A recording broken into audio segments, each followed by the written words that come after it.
AOC just got caught red-handed and demolished on live TV. She attacked Kennedy for being privileged while hiding her own 30,700 euros in taxpayer-funded dance lessons. The look on her face when he read her spending records out loud was priceless. This hypocrite just got exposed so hard that even CNN couldn't defend her. Smash that like button because the next 40 minutes will be the most satisfying conservative victory you've ever seen. They thought John Kennedy was just another folksy Southern senator. AOC was about to discover she'd picked a fight with an Oxford-educated constitutional scholar who had access to every financial scandal she'd ever tried to hide. Hit subscribe because this will be the most devastating political education in YouTube history.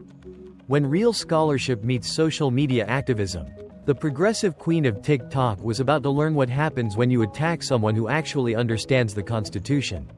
The Senate Judiciary Committee hearing was supposed to be routine until Alexandria Ocasio-Cortez decided to make it personal. She'd come loaded for bear, ready to go viral by demolishing another Republican senator. Her target, Senator John Kennedy, the folksy Louisiana politician with his slow draw and country charm. To AOC, Kennedy looked like an easy mark. Here was her chance to destroy another privileged white male senator in front of millions. She'd done this dance before. Attack with righteous fury. Watch the progressive internet explode with praise. She had absolutely no idea what she was walking into. Senator Kennedy, AOC, began, her voice dripping with moral superiority. Your questioning style perfectly represents everything wrong with this institution. Her eyes flashed with practiced indignation. You embody the privileged out-of-touch attitudes that prevent working families from having their voices heard. Your entire approach reeks of condescension and elitist assumptions. The gallery stirred. Here was the AOC her followers loved, fearlessly taking down the establishment. How can someone who's clearly never struggled economically possibly understand the challenges facing people I represent? She continued, building to her crescendo. You sit in your privileged bubble while people like me who actually came from working families understand what real struggle means. She leaned forward for the kill shot. So my question is simple. What gives you the right to lecture anyone about ethics when you represent everything broken about American politics? For exactly 3 seconds, Kennedy didn't move, didn't blink. He just looked at AOC with a gentle Louisiana smile. The expression of someone who'd just been handed exactly the opening they'd been hoping for. He slowly reached for a stack of documents. The rustling paper. The only sound in the suddenly quiet room. Well, Representative Ocasio-Cortez, Kennedy began that honey draw, carrying something deadly underneath. I surely do appreciate your concern about privilege and being out of touch. He paused, looking at her with apparent curiosity. Now, as someone who was blessed to study constitutional law at Oxford University as a Rhodes Scholar after graduating magna cum laude from Vanderbilt, I'm genuinely curious about your expertise on representing working families. The shift was immediate. Suddenly, the simple country lawyer had revealed credentials that made AOC's degree look like community college. Particularly given your recent expenditures on certain. Kennedy paused. Luxury experiences that working families might find difficult to relate to. He opened his first folder with deliberate precision. Because I have some questions about how someone making $174 can afford $35 per ticket galas while lecturing others about inequality. AOC's confident smile faltered. The viral moment she'd planned had become something very different. A reckoning with someone who had receipts. Comment Rhodes Scholar if you see what just happened. AOC thought she was attacking a simple country lawyer. She just discovered he's a constitutional expert with her violations documented. If AOC thought Kennedy's credentials were embarrassing, she was about to discover that her financial hypocrisy was far worse than any academic mismatch. The Rhodes Scholar was just warming up, and he had receipts that would make every working family in America question everything they thought they knew about their supposed champion. Kennedy opened the first folder with the methodical precision of someone who'd spent decades building legal cases. The documents inside bore the official seals of the House Ethics Committee. Not the kind of paperwork that could be dismissed or deflected with social media talking points. Representative Ocasio-Cortez. Kennedy began his Louisiana draw, taking on the tone of a constitutional law professor delivering a lecture.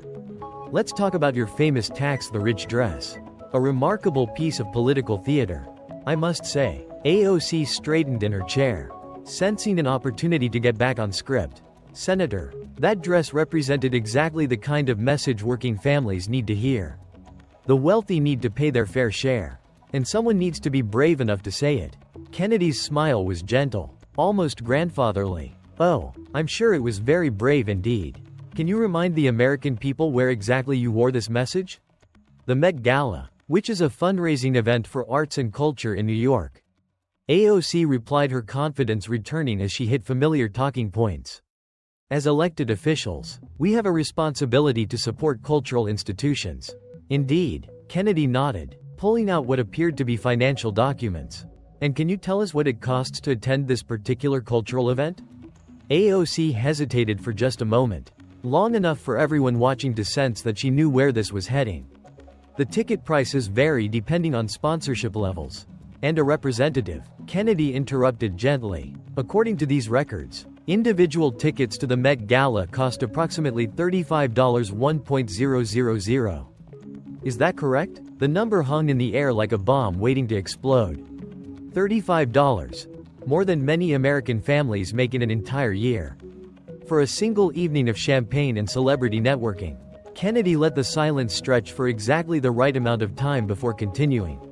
"So, your solution to helping working families was to attend a $35 per ticket event with billionaires and celebrities wearing a dress that lectured those same working families about inequality."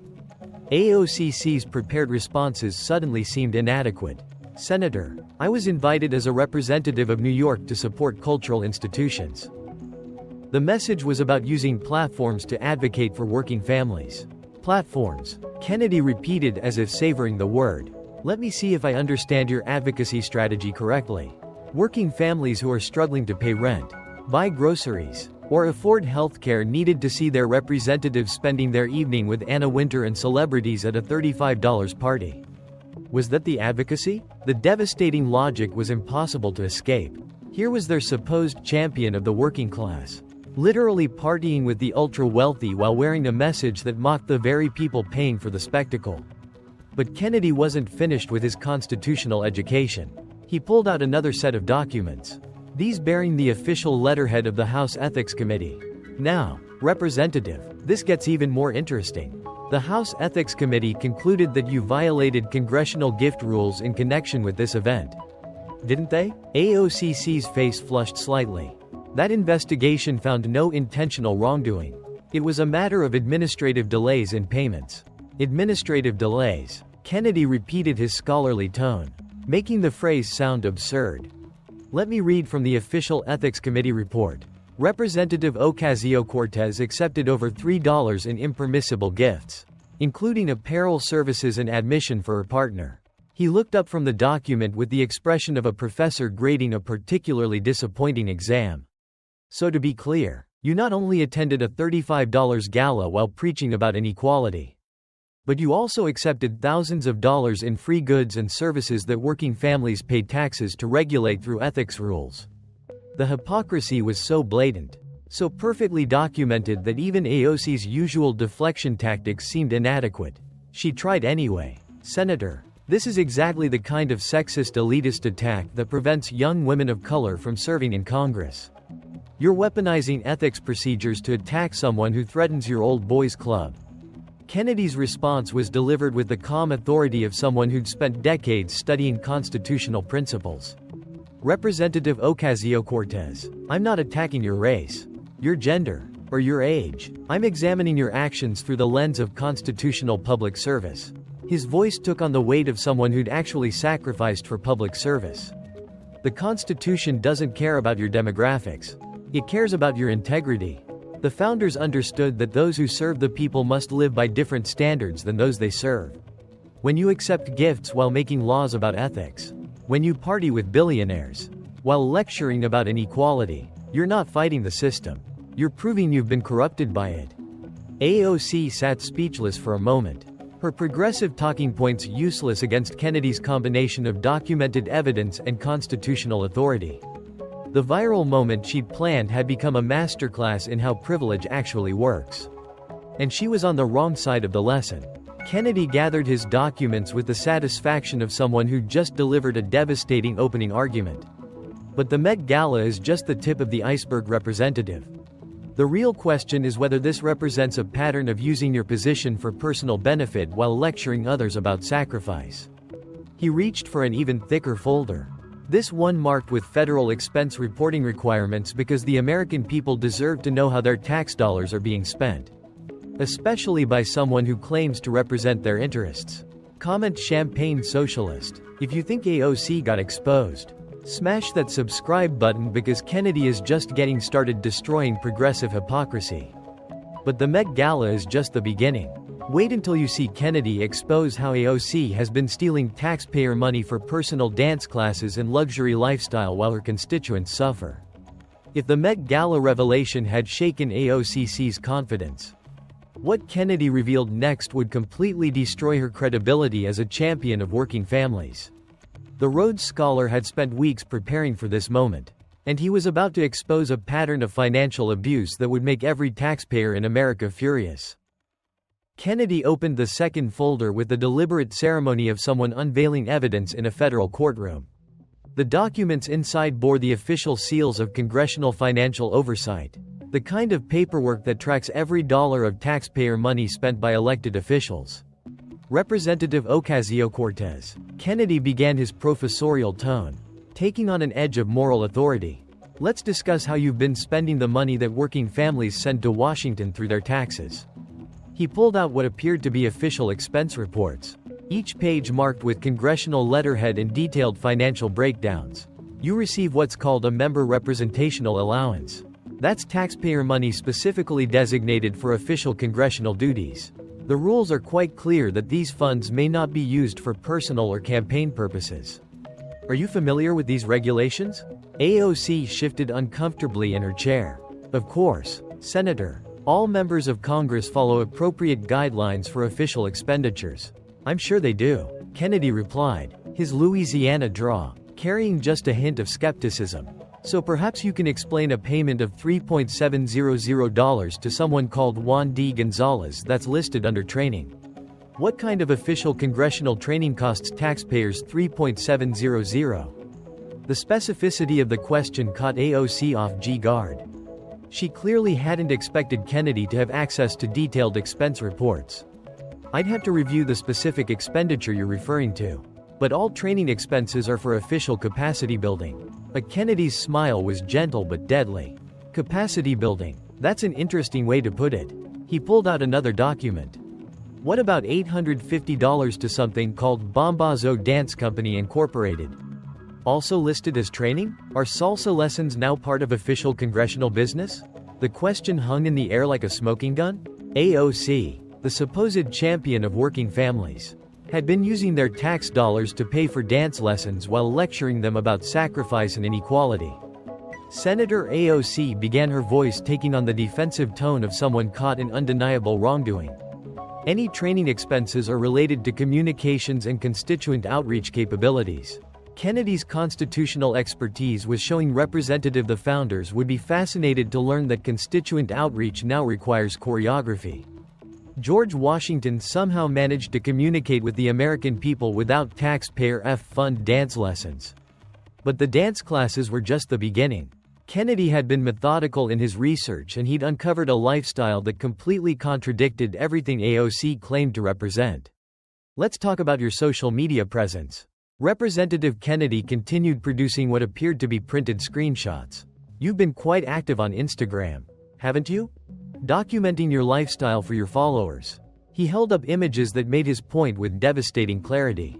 Here's a post from a restaurant in New York where the average meal costs $200 per person. Here's another from what appears to be a very expensive apartment with designer furnishings. And here's one showing designer clothing that costs more than most Americans make in a month. The evidence was overwhelming and undeniable. While AOC preached about inequality and the struggles of working families, her social media showed a lifestyle of luxury that most of her constituents could never afford. Representative Kennedy's voice carried the weight of moral authority. Can you explain to the working families in your district how your lifestyle represents their interests? How spending more on a single dinner than they make in a week demonstrates your connection to their struggles? AOC tried her familiar deflection. Senator, This is exactly the kind of weaponizing of poverty that the patriarchy uses to attack young women of color who dare to succeed. Kennedy's response demonstrated why Oxford had selected him as a Rhodes Scholar. Representative, I'm not weaponizing anything. I'm simply reading your own expense reports and social media posts. The evidence speaks for itself. He leaned forward with the intensity of someone delivering a constitutional lecture. The founders envisioned public service as sacrifice, not personal enrichment. When Benjamin Franklin attended the Constitutional Convention, he proposed that executive officers serve without salary to ensure they were motivated by public good rather than personal gain. His voice rose with the passion of someone who'd spent decades studying the principles that built America. George Washington refused his presidential salary. John Adams lived modestly despite serving at the highest levels of government. They understood that those who serve the people must demonstrate through their actions that they put public service above personal luxury. Kennedy pulled out historical documents to support his constitutional education. Thomas Jefferson wrote that public servants should live simply so that the people they serve know they're motivated by duty, not enrichment. You seem to have missed that lesson entirely. The comparison was devastating. Here was Alexandria Ocasio-Cortez, who claimed to represent working families living a lifestyle of luxury, while the founders she'd sworn to serve under had literally sacrificed personal comfort for public service. But let's be specific about the damage you're doing. Kennedy continued his scholar's mind, connecting theory to practice. When working families see their representatives spending their tax dollars on dance lessons while they struggle to pay rent, what message does that send about government? His constitutional expertise shone through. You're not just violating ethics rules, Representative, you're undermining the social compact that makes democratic government possible. You're proving every cynical voter correct when they say politicians are in it for themselves. AOC sat visibly frustrated, her usual confidence completely shattered by Kennedy's combination of documented evidence and constitutional authority. She'd come to attack a simple country lawyer and found herself being educated by a Rhodes Scholar who understood both the law and the principles that made America exceptional. Kennedy gathered his evidence with the satisfaction of a prosecutor who just proven his case beyond reasonable doubt. But financial hypocrisy and taxpayer abuse are just symptoms of a deeper problem, aren't they? Representative. He reached for his final folder. This one marked with policy research and constitutional analysis. Because your actions reveal someone who fundamentally misunderstands what American government is supposed to be and do. Type taxpayer theft. If you're outraged by AOC's spending, share this before big tech censors. Constitutional truth. You think that's devastating? Kennedy is about to deliver a constitutional education that will expose AOC's radical anti-American agenda and destroy her credibility forever. If AOC thought her financial scandals were embarrassing, she was about to discover that her complete ignorance of constitutional principles would be far more devastating. Kennedy had been methodical in documenting not just her corruption, but her fundamental misunderstanding of the American system. She'd sworn to defend. The Rhodes Scholar opened his thickest folder, yet revealing policy analyses, constitutional citations, and historical precedents that would expose AOC's radical agenda for what it truly was. A direct attack on the founding principles that made America exceptional. Representative Ocasio-Cortez. Kennedy began his voice taking on the authority of someone who'd spent decades studying constitutional law at the highest levels. Let's discuss your signature legislation.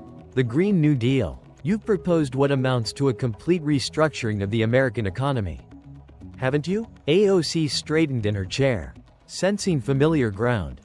This was where she usually excelled, talking about climate change and economic justice in broad emotional terms that played well on social media. Senator, the Green New Deal represents the kind of bold action we need to address the climate crisis and create good-paying jobs for working families.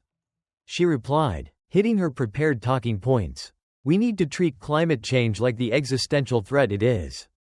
Kennedy's smile was that of a professor about to deliver a particularly important lesson. Existential threats certainly require serious consideration. Can you cite for the committee the specific constitutional authority that would allow the federal government to control every aspect of energy production, transportation, and housing in America? The question hung in the air like a constitutional trap. AOC had clearly never been asked to defend her policies using actual legal authority rather than emotional appeals. Senator, the Constitution grants Congress broad powers to regulate interstate commerce and provide for the general welfare. She replied, falling back on the vague language politicians used when they didn't actually understand the law. Ken's constitutional expertise was about to shine. Representative, I studied constitutional law at Oxford University under some of the finest legal scholars in the world. The Commerce Clause and General Welfare Clause have specific limited meanings that the founders carefully defined. Can you explain how controlling local housing construction or individual transportation choices falls under interstate commerce? AOC's silence was answer enough. The bartender-turned-congresswoman had clearly never bothered to study the constitutional foundations of the policies she promoted with such certainty. Kennedy pulled out economic analyses that made his point with devastating clarity. According to multiple studies, your Green New Deal would cost approximately $93 trillion over 10 years. That's more than 4 times our entire gross domestic product. Can you explain to working families how bankrupting the country helps their economic situation? The numbers were so absurd that even AOC seemed stunned. Senator, those are inflated estimates from conservative think tanks. The real cost of climate inaction is much higher. Perhaps, Kennedy replied, producing historical documents. But let's examine some real-world examples of centralized economic planning. Shall we? His voice took on the authority of someone who'd actually studied history rather than just tweeting about it. Venezuela implemented exactly the kind of government-controlled economy you're proposing. The result? Economic collapse, mass starvation, and millions of refugees fleeing to capitalist countries. He pulled out more documentation. The Soviet Union tried central planning of energy and transportation for 70 years. The result? Some of the worst environmental disasters in human history and economic stagnation that eventually collapsed their entire system. Kennedy's historical knowledge was devastating. Cuba has been implementing socialist economic policies for over 60 years. Their citizens risk their lives on makeshift rafts to escape to the capitalist system you want to destroy. AOC tried her familiar deflection.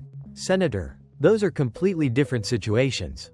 Democratic socialism is about using government power to help working families, not authoritarian control. Kennedy's response demonstrated why he'd been selected as a Rhodes Scholar. Representative, the founders understood exactly why that distinction is meaningless. James Madison wrote in Federalist 10 that good intentions don't prevent the abuse of concentrated power. They designed our system specifically to prevent the kind of central control you're advocating. He quoted from memory the constitutional authority in his voice undeniable. The 10th Amendment reserves to the states and the people all powers not explicitly granted to the federal government. Your Green New Deal would violate that fundamental principle by asserting federal control over state and local decisions. But Kennedy wasn't finished with his constitutional education. He had evidence of something even more disturbing about AOC's ideology. Let's discuss your voting record on America's Allies, Representative. Kennedy continued producing congressional voting records. You've consistently opposed military aid to Israel, our democratic ally in the Middle East, while supporting countries and movements that openly call for America's destruction. The shift to foreign policy caught AOC off guard. Senator, I believe in human rights and international law. Israel's treatment of Palestinians violates both. Kennedy's moral authority was crushing. Representative, Israel is the only democracy in the Middle East. It's surrounded by authoritarian regimes that oppress women, execute homosexuals, and sponsor terrorism against American interests. Yet, you consistently vote to weaken our democratic ally while supporting those who chant death to America. He pulled out specific voting records. You voted against Iron Dome funding that protects Israeli civilians from terrorist rockets. You've supported the BDS movement that seeks to destroy the Jewish state economically. Can you explain to your Jewish constituents why you side with those who want to eliminate the only democracy in their ancestral homeland? AOC's response revealed the anti-American worldview that Kennedy was systematically exposing. Senator, America has supported oppressive regimes throughout history. We need to acknowledge our complicity in global injustice and work for revolutionary change. Kennedy's constitutional knowledge allowed him to deliver a devastating response. Representative. The founders fought a revolution to create ordered liberty. Not to tear down civilization and replace it with untested theories that have failed everywhere they've been tried. His voice rose with the passion of someone who'd spent decades studying American exceptionalism. This country has liberated more people, fed more hungry, and created more prosperity than any nation in human history. When you call America fundamentally unjust, when you support our enemies over our allies, when you promote policies that have failed everywhere they've been implemented, you're not fighting for justice. You're fighting against the very principles that created the prosperity and freedom you enjoy. But Kennedy had saved his most devastating evidence for last. He pulled out documentation of AOC's support for the defund the police movement and its real-world consequences. Let's talk about public safety. Representative Kennedy said, his voice taking on the gravity of someone discussing life and death. You've been a vocal supporter of defunding police departments. Can you explain to working families in high-crime neighborhoods how reducing law enforcement helps their safety?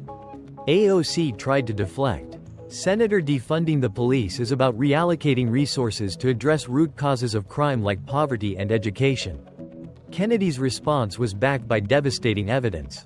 Representative, cities that followed your advice have seen massive increases in violent crime. Murder rates in New York, Chicago, and San Francisco have skyrocketed. The victims are predominantly the minority communities you claim to represent. He produced crime statistics that made his point undeniable. In Minneapolis, where police were actually defunded following your advocacy, murders increased by 300%. Black families are fleeing neighborhoods that have become war zones. Your policies aren't helping working families. They're getting them killed. Kennedy's constitutional education was reaching its climax. The first duty of government, according to the social contract theory that influenced our founders, is to protect citizens from violence. When you undermine law enforcement, you're violating the most basic responsibility of public service. AOC sat speechless. Her radical talking points useless against Kennedy's combination of constitutional knowledge, historical precedent, and documented evidence. The Rhodes Scholar had systematically exposed her as someone who promoted policies that harmed the very people she claimed to help. Kennedy gathered his evidence with the satisfaction of someone who just delivered a masterclass in constitutional government. Representative, your policies would bankrupt our economy, weaken our allies, strengthen our enemies, and make our communities less safe. The question is whether this represents ignorance of American principles, or hostility to them. Comment radical if you see AOC's true anti-American agenda. This is why we need constitutional conservatives who actually understand our founding principles. But even constitutional ignorance pales compared to what Kennedy reveals next about AOC's complete collapse when faced with real scholarship. The final destruction is coming. The moment of ultimate reckoning had arrived. For nearly an hour, Senator John Kennedy had systematically dismantled every aspect of Alexandria Ocasio-Cortez's political persona. Her financial hypocrisy, her taxpayer abuse, her constitutional ignorance, and her anti-American ideology. Now, it was time for the Rhodes Scholar to deliver the intellectual knockout blow that would end her credibility forever. Kennedy opened his final folder with the ceremonial precision of someone who'd spent decades preparing for this moment. Inside were not just documents and evidence, but the accumulated wisdom of constitutional scholarship, historical knowledge, and genuine public service that represented everything AOC pretended to be but never was. But Representative Ocasio-Cortez, Kennedy began his voice carrying the full weight of academic authority earned through years of rigorous study. This hearing has revealed a troubling pattern about someone who lectures others while living luxuriously. Who proposes policies that would destroy American prosperity while personally benefiting from the current system? And who attacks the institutions that protect the very freedoms she enjoys? His words carried the precision of someone who'd studied rhetoric at Oxford. More fundamentally, you represent the danger the founders warned about when they designed our constitutional system. Someone who mistakes passion for wisdom, celebrity for authority, and good intentions for sound policy. AOC tried one final desperate deflection. Senator, this entire hearing represents exactly the kind of elitist patriarchal attack that prevents young voices from being heard in government. You're using your privilege to silence someone who threatens your power structure.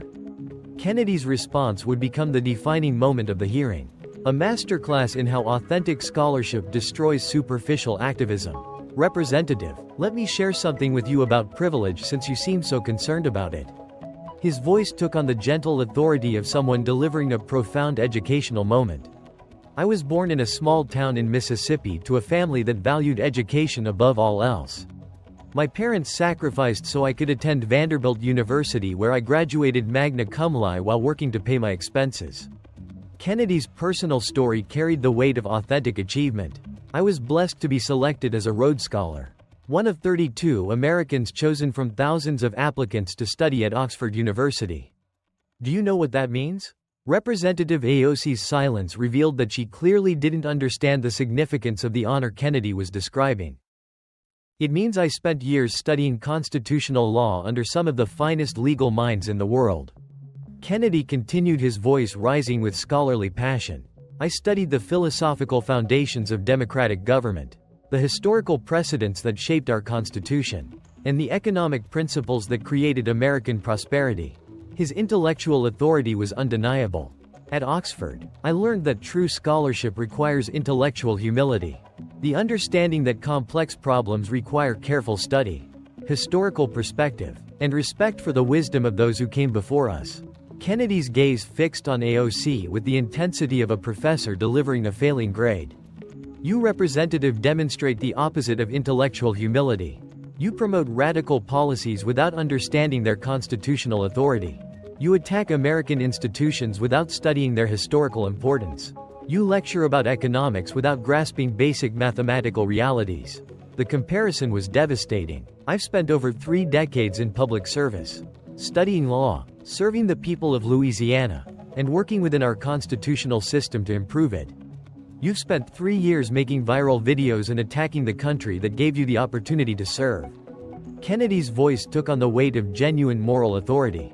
At Oxford, we studied the great political philosophers who influenced our founders: Lach, Montesquieu, Burke. They understood that democratic government requires leaders who combine wisdom with humility, knowledge with service. He leaned forward with the intensity of someone delivering a crucial lesson.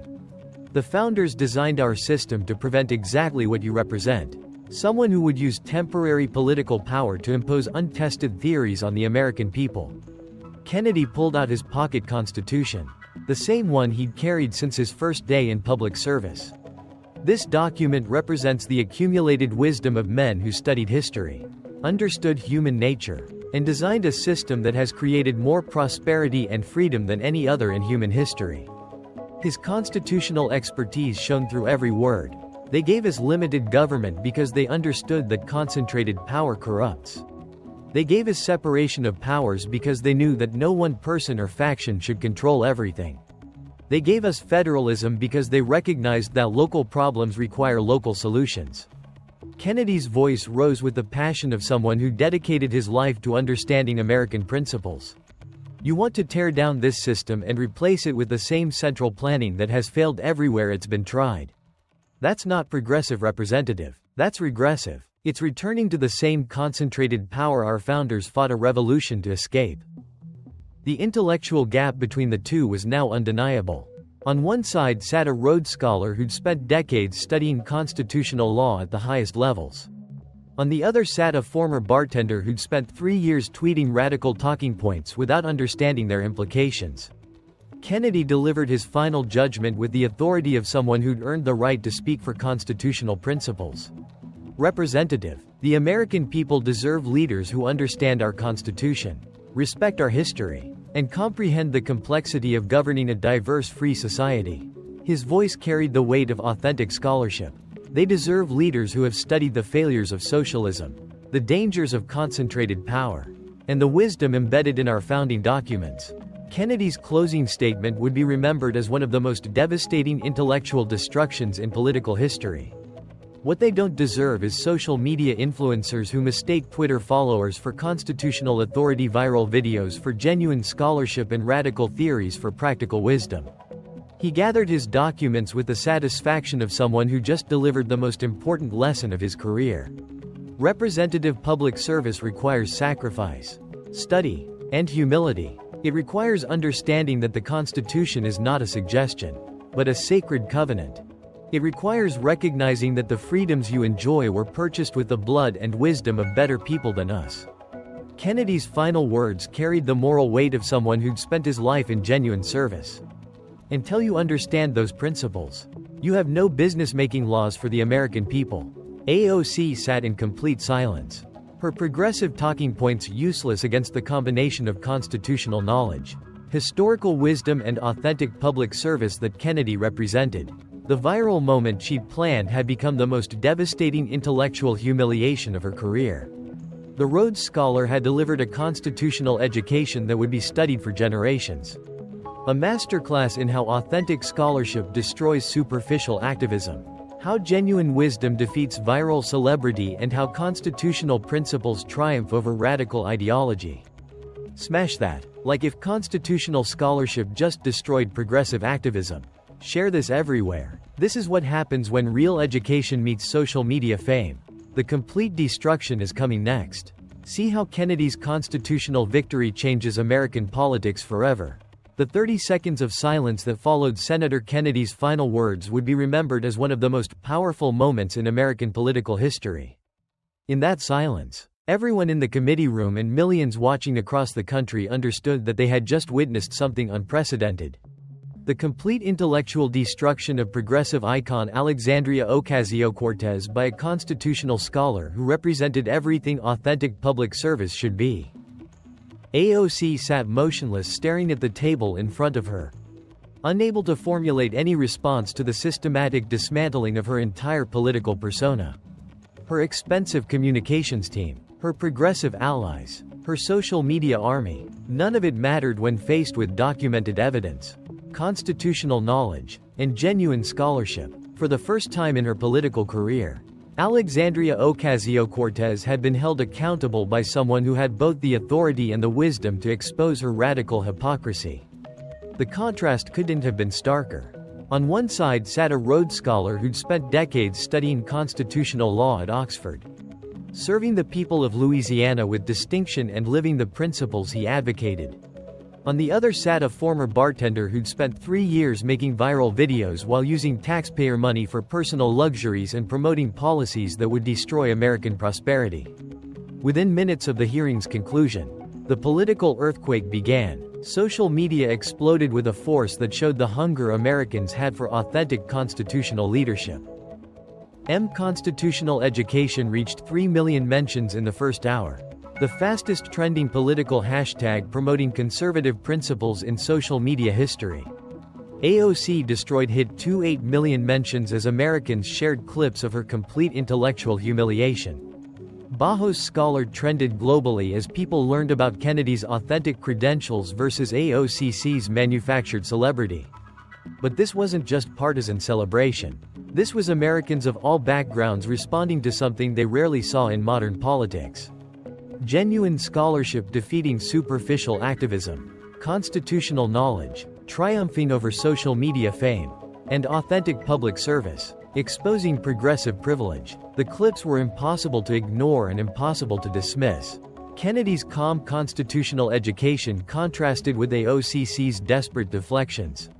His documented evidence versus her empty talking points. His Oxford credentials versus her TikTok activism. Most powerfully, his lifetime of genuine public service versus her years of personal enrichment disguised as progressive advocacy. Fox News led every segment for the next week with comprehensive analysis of what they called the Kennedy Standard. Detailed examination of how authentic constitutional scholarship had demolished years of progressive propaganda. Tucker Carlson devoted an entire show to Kennedy's educational background, calling it what real public service looks like when elected officials actually understand the Constitution. They swore to defend. Conservative social media erupted in celebration. But more importantly, millions of moderate Americans began sharing the clips as well. This transcended partisan politics because it was about authentic qualification versus manufactured celebrity, constitutional knowledge versus radical ideology, and genuine public service versus personal enrichment. Talk radio exploded with calls from Americans who said they'd never seen anything like Kennedy's constitutional education. Finally, said one caller, Someone who actually knows what they're talking about instead of just tweeting about it. The Democratic Party found itself in an unprecedented crisis. Their rising star, their social media queen, their supposed future of progressive politics had been completely destroyed. Not by partisan attacks, but by constitutional scholarship and documented evidence. Within 48 hours of the hearing, 23 House progressives distanced themselves from AOC's statements. 7 Democratic senators called for more substantive policy discussions. Progressive organizations quietly removed AOC from planned events. Even MSNBC hosts struggled to defend systematic taxpayer abuse and constitutional ignorance. The Young Turks, AOC's most reliable defenders, were forced to acknowledge that Kennedy's evidence was difficult to refute and his constitutional knowledge was impressive even to those who disagree with his politics. Most devastatingly, AOC's own staff began leaking stories about her impossible demands and complete lack of policy knowledge to progressive publications desperate to distance themselves from the disaster. But perhaps the most significant consequence was the educational awakening Kennedy's performance created among young Americans. Suddenly, studying constitutional law became cool. Applications to law schools focusing on constitutional studies increased by 40% in the following month. University bookstores couldn't keep copies of the Federalist Papers in stock. High school students began sharing Kennedy's constitutional citations on TikTok, the same platform AOC had used to promote radical policies without understanding their legal foundations. Learn Your Constitution became a viral challenge as young Americans discovered the intellectual depth required for authentic public service. Conservative student organizations reported record membership increases as young people realized that constitutional scholarship was far more impressive than social media activism. "I want to be like Senator Kennedy" became a common refrain among students who'd previously thought politics was just about viral moments and emotional appeals. John Kennedy himself became an overnight sensation, not for entertainment value, but for representing something Americans thought they'd lost: intellectual integrity in public service. His approval ratings reached historic levels that defied conventional political wisdom. 94% approval among Republicans, 78% approval among independents, 43% approval among Democrats, unprecedented for cross-party appeal. Kennedy for President movements erupted across the country, though the senator remained focused on his constitutional mission rather than political ambition. "The Constitution doesn't need politicians," he said in interviews following the hearing. "It needs public servants who understand what they swore to defend." Universities began inviting Kennedy to deliver constitutional law lectures. His Oxford credentials combined with his demonstrated ability to educate rather than pontificate made him the most sought-after speaker on constitutional principles in the country. For Alexandria Ocasio-Cortez, the aftermath was professionally catastrophic. Fundraising dried up as even progressive donors distanced themselves from documented taxpayer abuse and constitutional ignorance. Speaking engagements were canceled. The media appearances that had built her career suddenly became unavailable as networks realized her credibility had been permanently damaged. More importantly, her own constituents began asking uncomfortable questions. If their representative was spending their tax dollars on dance lessons while they struggled with inflation, what did that say about her priorities?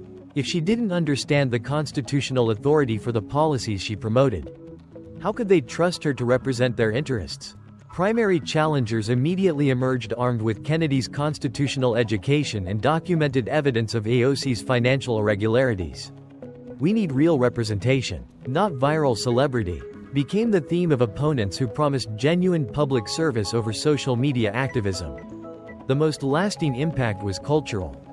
Kennedy's masterful display of constitutional scholarship had reminded Americans that their system of government was designed by brilliant men who studied history, understood human nature, and created something exceptional. Suddenly, studying the Federalist Papers wasn't just for law students. Reading the Constitution wasn't just for lawyers. Understanding the philosophical foundations of American government became something regular citizens wanted to do. Kennedy had proven that constitutional knowledge wasn't elitist. It was essential. That genuine scholarship wasn't privilege. It was responsibility. That authentic public service wasn't about personal advancement. It was about defending principles larger than yourself. 1 month after the hearing that changed American politics. Senator Kennedy was invited to deliver the keynote address at the annual Constitution Day celebration in Philadelphia. Standing where the founders had created the greatest system of government in human history, he delivered what many considered the most important constitutional education of his career. Today, we proved that the Constitution still works when someone has the courage to defend it. We showed that authentic scholarship can still defeat superficial activism. We demonstrated that genuine public service can still triumph over manufactured celebrity. His voice carried the moral authority of someone who'd spent his life studying and defending constitutional principles. The founders gave us a system that rewards wisdom over passion, knowledge over ignorance, and service over self-interest. Today, we proved that system still works when we have leaders worthy of it. Kennedy's closing words captured what had been accomplished. Representative Ocasio-Cortez came to attack privilege and found herself confronted with principle. She came to destroy tradition and discovered timeless wisdom.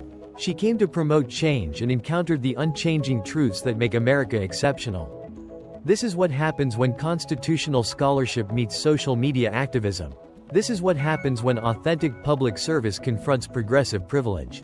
This is what happens when America remembers what real leadership looks like. The crowd erupted in applause that lasted nearly 10 minutes.